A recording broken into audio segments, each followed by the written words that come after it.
Shalom sahabat Lentera Injil TV. Kita bersyukur kepada Tuhan karena kita masih diberikan kesempatan mengalami kasih-Nya dan mengalami kuasa-Nya. Kita akan mendengarkan kabar baik hari ini tentang percayalah kepada Allah. Mari kita membaca kebenaran firman Tuhan dalam Lukas 1 ayat 34 sampai yang ke-38. Demikian firman Tuhan. Kata Maria kepada malaikat itu, "Bagaimana hal itu mungkin terjadi karena aku belum bersuami?" Jawab malaikat itu kepadanya, "Roh Kudus akan turun atasmu dan kuasa Allah yang Maha Tinggi akan menaungi engkau. Sebab itu anak yang akan kau lahirkan itu akan disebut kudus, anak Allah. Dan sesungguhnya Elisabet sanakmu itu, ia pun sedang mengandung seorang anak laki-laki pada hari tuanya. Dan inilah bulan yang ke-6 bagi dia yang disebut mandul itu. Sebab bagi Allah tidak ada yang mustahil." Kata Maria, "Sesungguhnya aku ini adalah hamba Tuhan. Jadilah padaku menurut perkataanmu itu."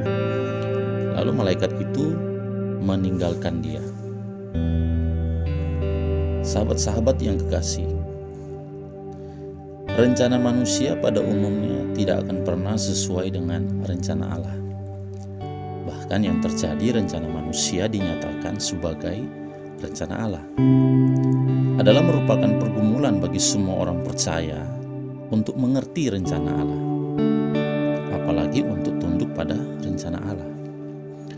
Sangat mungkin untuk mengerti rencana Allah, tapi untuk tunduk pada rencana Allah ini bukanlah sesuatu yang mudah. Hanya orang-orang yang benar-benar berfokus pada rencana Allah yang bersedia tunduk pada rencana Allah.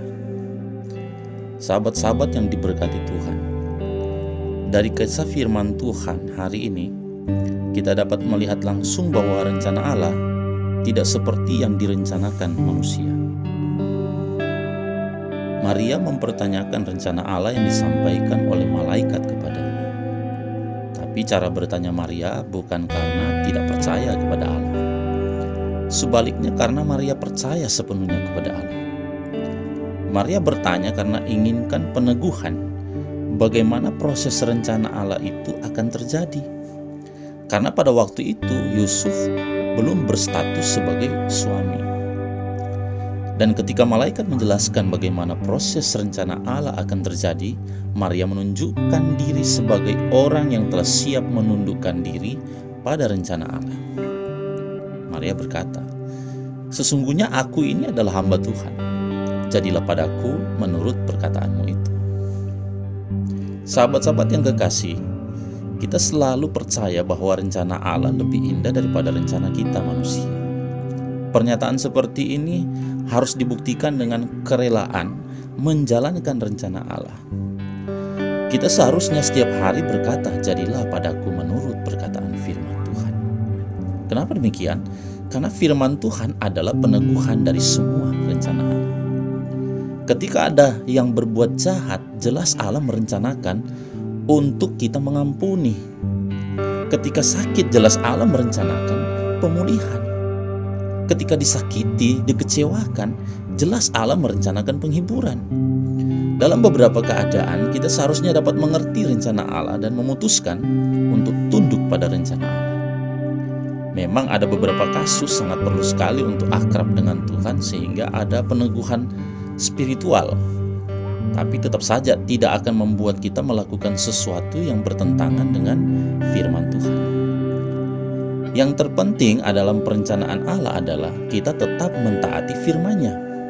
Allah tidak akan membiarkan kita menjadi orang yang melawan firman-Nya. Apapun keadaannya, percayalah Allah merencanakan kita untuk tetap taat pada firman-Nya. Itu sebabnya penting untuk kita berfokus pada firman-Nya. Karena dalam rencana Allah, Allah tak mungkin bertentangan dengan firman-Nya. Rencana Allah yang jelas adalah kita yang percaya kepadanya menyangkal diri, pikul salib, dan ikut Tuhan Yesus Kristus. Dengan bahasa lain, Allah merencanakan kita untuk hidup menjadi serupa dengan Kristus, bukan menjadi serupa dengan dunia. So, sahabat-sahabatku yang dikasihi Tuhan, percayalah pada rencana Allah yang menjadikan kita serupa dengan Kristus. apapun keadaannya. Pastikan kita hidup sesuai dengan firman Tuhan, dengan mentaati firman Tuhan, apapun harganya dan apapun resikonya. Selamat mengalami rencana Allah yang mulia. Tuhan Yesus mengasihi kita semua, Tuhan Yesus memberkati kita semua, dan Tuhan Yesus menyertai kita semua.